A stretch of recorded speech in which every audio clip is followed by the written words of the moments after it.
Hörmətli Cənab Baş Nazir, əziz dost. Dear Mr. Prime Minister, my dear friend, dear ladies and gentlemen, Mr. Prime Minister, first of all, I would like to express my gratitude to you for the invitation and warm hospitality. I frequently visit Hungary. My last visit was in 2023. You also often visit Azerbaijan. Your last visit was in November last year. In other words, this shows that the contacts between us are regular and Azerbaijan-Hungary relations are developing successfully.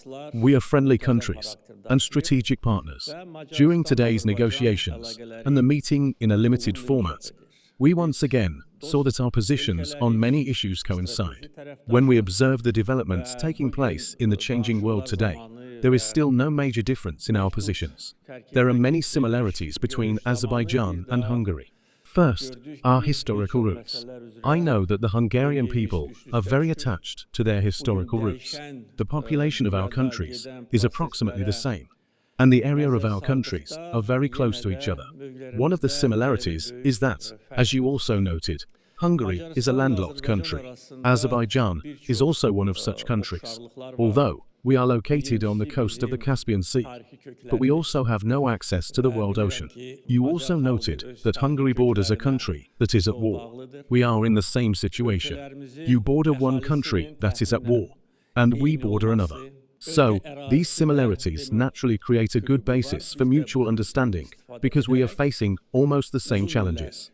Azerbaijan was also a country that was at war 4.5 years ago. We fought a war on our own soil. We ended the 30-year occupation of our lands by Armenia. Indeed, our war was not fought for more than 3 years like the Russia-Ukraine war. It lasted only 44 days. Every day we advanced. We did not take a step back. There was not a single deserter in our army, while, by their own admission, the Armenian army had 12,000 deserters. The Second Karabakh War was fought within the framework of international law, based on the UN Charter. Article 51 of the UN Charter states that every country has the right to self-defense. And we, exercising this right, liberated the lands that had been under occupation for many years from enemy forces and fully restored our sovereignty in 2023. Regarding the Armenia-Azerbaijan peace process, I can say that we were the initiators of the peace negotiations after the Second Karabakh War. We were the authors of the text of the peace agreement, and this text has been accepted by Armenia today, of course, with certain amendments. But in principle, the issue we proposed has already been accepted by Armenia. However, there are two main conditions for concluding a peace treaty. First, the Armenia's constitution still contains territorial claims against Azerbaijan. This must be changed. Second, the OSCE Minsk group, which was established to resolve the Karabakh conflict, must be abolished. It no longer functions de facto, and its de jure abolition is a must. Unfortunately, the Armenian side does not want to accept these two conditions yet.